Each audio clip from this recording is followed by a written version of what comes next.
You're watching F1 2022 Technical Analysis, brought to you by Aramco. The Red Bull RB18 was not only the best car of 2022, but one of the most dominant Formula 1 cars in history. Max Verstappen won the driver's title with 4 races to spare, and Red Bull took the Constructors' Championship after winning an astonishing 17 out of 22 races. But what made the RB18 so good? Well, it was down to multiple factors, given there's no such thing as a magic bullet in modern F1. So in this video, we're going to tell the full story of 2022's best car, and explain the reasons why it was so dominant. The massive overhaul in regulations for 2022 meant the return to full-blown ground effect cars. The short version of what Red Bull managed to do so well is to create a car that worked effectively throughout the ride height range, that wasn't dependent on running ultra low to generate its downforce, and avoided the porpoising problems that afflicted others. This was down to a combination of factors related not only to the aerodynamics of the car, but also the mechanical platform. In an interview with The Race earlier this year, Red Bull Chief Technical Officer Adrian Newey explained his role in the car concept. He said that he designed the front and rear suspension, as well as what he called a few other bits and pieces. In terms of the suspension design, that meant several key things. Firstly, Red Bull opted to switch to pushrod rear suspension.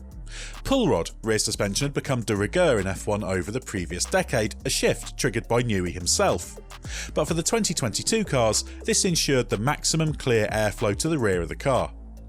It also meant the RB18 had a wide suspension range in terms of the available ride height travel that was able to handle the demands of the ground effect cars. As the season progressed, it also allowed Red Bull to dial in a little rake by raising the rear by as much as 20mm, according to the observations of rival teams. Red Bull also had a sidepod concept that proved to be the most popular in F1. This featured pronounced downwash ramps aimed at channeling airflow to the Coke bottle area. It also featured a pronounced undercut. This was crucial in attempting to control the airflow around the sidepods for a set of regulations that featured simplified aero compared to previous years. Red Bull introduced a sidepod upgrade on the final day of pre-season testing, which built on the original concept, evolving the shape to increase the downwash effect and make the undercut more detailed. But the key aspect of this concept was unseen in the underfloor. While the ground effect concept is ostensibly simple, with the Venturi tunnels compressing and expanding the airflow, it's not that straightforward. The reality is that it's about multiple interacting airflows, and Red Bull appeared to have a deeper understanding of how to optimise the underfloor than its rivals. Newey's historical knowledge of ground effect helped to avoid the porpoising issues. However, it was down to an effort from the wider team that it was possible to get some understanding of the problem in CFD simulation. The fact the Red Bull concept was fundamentally good in this area meant it wasn't distracted by troubleshooting or the impact of the aerodynamic oscillation metric that was introduced at the Belgian Grand Prix to limit how vigorous porpoising and bouncing was allowed to be, and could focus on ongoing development. Red Bull introduced regular developments throughout the season. It was only in the final 2 races that these improvements dried up completely. To tackle the elephant in the room, yes, Red Bull's infringement of the cost cap in 2021, the year when much of the design work on the car was conducted, may have had an impact on how strong the car was to start with and its ongoing rate of development. However, given the effective size of the overspend was set by the FIA at £432,652, it would be overstating things to suggest this transformed Red Bull's progress, even if it would have been beneficial. But while Red Bull was, on average, the second fastest car over a single lap, it was usually stronger than the Ferrari in the races and improved to the point where it was outright quickest over a single lap in 6 of the last 9 events after the summer break. The early changes included modified front wing end plates in Australia that were designed to save weight, more on that push later, as well as adopting the second keel at the front of the floor at Imola. Floor changes followed for the Spanish Grand Prix, where a modified front wing was also introduced. From this point onwards, changes to the floor fences were regular, as Red Bull built an understanding of how to use these to tailor the aero characteristics of the floor to the demands of each circuit. There was also a major upgrade at Silverstone that featured a revised sidepod and engine cover package, as well as a tweaked floor.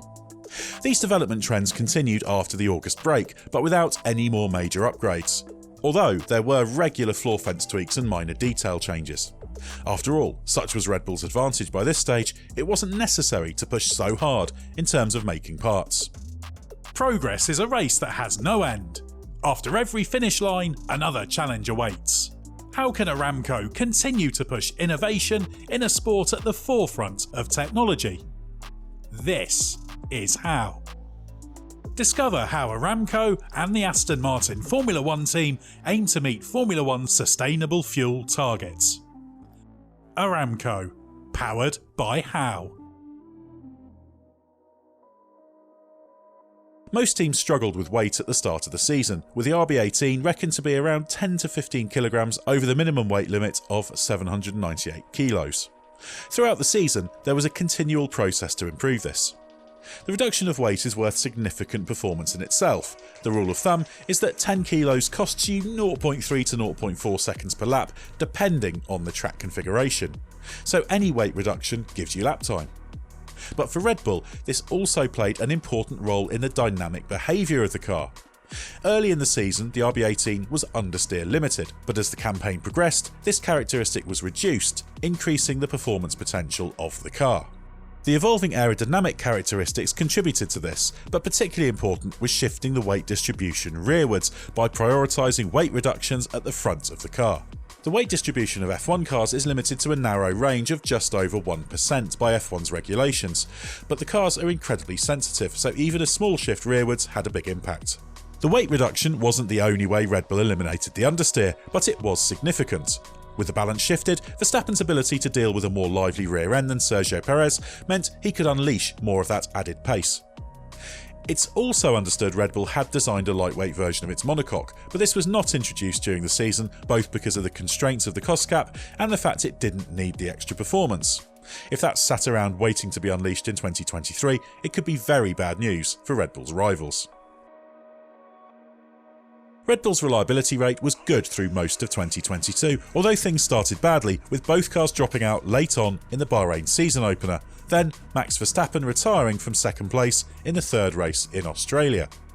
After that, there were only 2 retirements, for Perez in Canada with a gearbox failure and Austria because of damage. While those early retirements in Bahrain and Australia were both fuel related, the problems were separate for each race. In Bahrain, it was the result of fuel cavitation that meant the fuel pump was unable to feed adequate fuel to the engine. Potentially, this situation was connected to the switch to E10 fuel in 2022, which impacts the overheating characteristics. Red Bull chief engineer Paul Monaghan admitted that this was down to not being thorough enough in checking the performance of the fuel system during testing.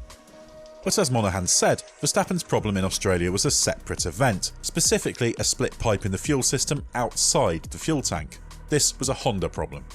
By comparison, Ferrari had 9 retirements during the season, which contributed to Red Bull's huge points advantage. While badged as a Red Bull powertrains engine, the RB18H001 was all Honda's work.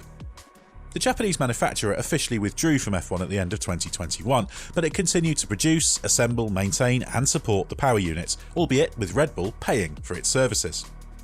What's more, Honda pushed hard with development of the 2022 engine in the build-up to the season, providing a good performance step and packaging gains. This was particularly important given the engine freeze set in, which locks the performance of the power unit package until the end of 2025. Honda also contributed to tweaks requested for reliability reasons, which can be made with approval by the FIA. The Honda package was powerful, and while the Ferrari power unit was reckoned to have a peak power advantage of around 10 brake horsepower and superior performance at lower revs, that was cut back after its early season reliability problems. This meant that from the Canadian Grand Prix onwards, Ferrari and Honda's peak power was much the same. So those are the technical reasons why the Red Bull RB18 was superior to the opposition in 2022. On top of these, it's also important to remember the all-round operational and strategic strength of the team, which made few errors and was arguably the sharpest outfit trackside. It's the combination of design, driving and operational excellence that made the RB18 so great a car, and one that will be celebrated for years. Thanks for watching F1 2022 Technical Analysis, brought to you by Aramco.